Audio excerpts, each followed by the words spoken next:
Hello friends and welcome back to the channel. दोस्तों आज की वीडियो में हम बात करने जा रहे हैं वो तमाम वीज़ाज़ की और उन कंट्रीज़ की जो वीज़ा हमने हासिल किए रिफ्यूज़ल के बाद किए और क्या क्या आगे प्लानिंग की जा सकती है अगर आपका वीज़ा रिफ्यूज़ हो गया हो तो। दोस्तों पिछले कुछ दिनों से हम वीडियो इसीलिए नहीं बना पा रहे थे क्योंकि हमारे बहुत सारे ऐसे प्रोजेक्ट्स थे तो पेंडिंग थे और हमारा ध्यान उन्हीं पर ही केंद्रित था क्योंकि उन क्लाइंट्स का जो हम पर भरोसा था तो हम पूरी अपनी कैपेबिलिटी के साथ उनके साथ लगे हुए थे और जब तक उनके जो सारे रिजल्ट्स नहीं आए, उनकी एप्लीकेशन फाइल नहीं हुई, तब तक हम और किसी काम में वीडियो बनाने में अपना ध्यान केंद्रित नहीं कर पाए। दोस्तों आज हम बात करेंगे आपसे जो वीज़ाज़ हमारे आए हैं।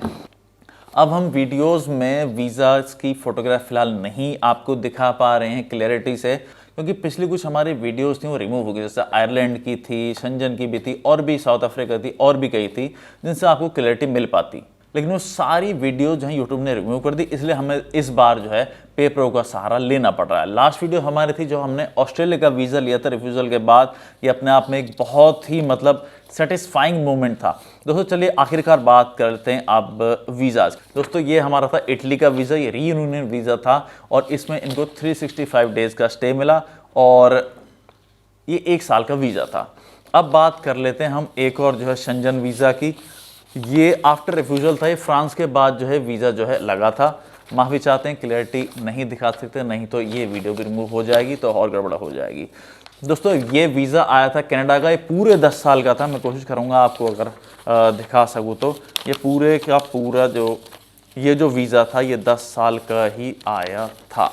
मैं कोशिश कर रहा हूँ क्योंकि बहुत ही रेयर दिखता है पूरी की पूरी जो टेन्योर हो वो 10 साल की, 10 साल का कनाडा का वीज़ा था।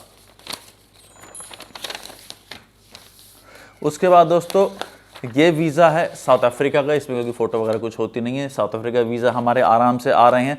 उसके बाद दोबारा हम अब आ जाते हैं जापान के वीज़ा पर। ये दोस्तों जापान का वीज़ा है, इनका पहले रिफ्यूज़ था और इसी साल अर्लियर स्टेज में रिफ्यूज़ था। फिर इनकी कुछ ट्रैवल हिस्ट्री के बारे में हमने इन्हें बताया, उसके बाद इनका जापान का वीज़ा आ गया। ये दोबारा फिर एक जापान का वीज़ा है, ये भी पंजाब पासपोर्ट था, इनके साथ कुछ प्रॉब्लम्स थी, इनका भी रिफ्यूज़ था, जापान का वीज़ा भी उसके बाद आ गया।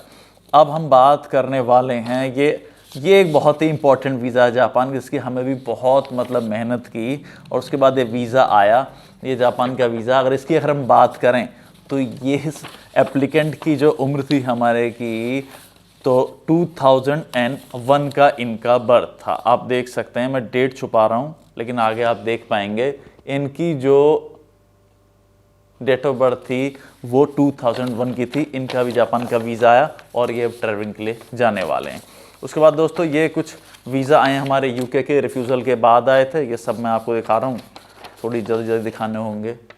ये यूके का वीज़ा है और जो लेटेस्ट अभी हमारा एक और वीज़ा रिफ्यूज़ल के बाद वो शंजन का ही आया है, जिसकी वैलिडिटी हमें रिफ्यूज़ल के बाद मिली 6 महीने की, 1 जनवरी से 30 जनवरी 24 तक की। ये वो वीज़ा है शंजन का ही। तो दोस्तों ये सारे के सारे वीज़ा आए हैं, बहुत मेहनत के बाद आए हैं और जब हम किसी अपने क्लाइंट से वादा कर देते हैं तो हमें अपनी जो पूरी अटेंशन है वो उस पर लगानी पड़ती है और मैं खुद खासकर इन सारे केसेस को खुद ही हैंडल करता हूँ, मैं किसी और पे इनको नहीं छोड़ सकता। तो इसलिए दोस्तों मैंने इन केसों पे काम करना ज़्यादा बेहतर समझा। दोस्तों मैं बात करने वाला हूँ आखिरकार और क्या रहा। ऐसा नहीं कि सारे वीज़ाज़ आए भी हैं, कुछ वीज़ाज़ नीदरलैंड्स के रिफ्यूज़ भी हुए, कुछ नीदरलैंड्स के वीज़ा हमारे आए भी हैं जिनकी फ़ोटोग्राफ्स मैं आपको नहीं दिखा पाया हूँ। कुल मिला के नीदरलैंड, स्विट्ज़रलैंड, फ्रांस, हंगेरी और Japan, UK, south Africa, Turkey, ये सारे वीज़ाज़ हम कह रहे थे इनमें वीज़ा आए भी। बहुत ही लीस्ट नंबर ऑफ केसेस में जहां बिल्कुल ही किस्मत ही ख़राब हो गई हो वहां पर जाके वीज़ाज़ रिफ्यूज़ हुए, क्योंकि हम केस वही हैंडल करते हैं, उन्हीं को ऑपरेट करते हैं जिनमें हमें उम्मीद हो कि हाँ इन केसों में काम करने के बाद इनके वीज़ाज़ आ सकते हैं। तो इसलिए ऊपर वाले की मेहर होती है और वीज़ा सारे के सारे 99% हमारे वीज़ा आए और एक नीदरलैंड का केस हमारा रिफ्यूज़ हुआ जिसमें हमने बहुत मेहनत की थी और मुझे उसका बहुत दुख भी है।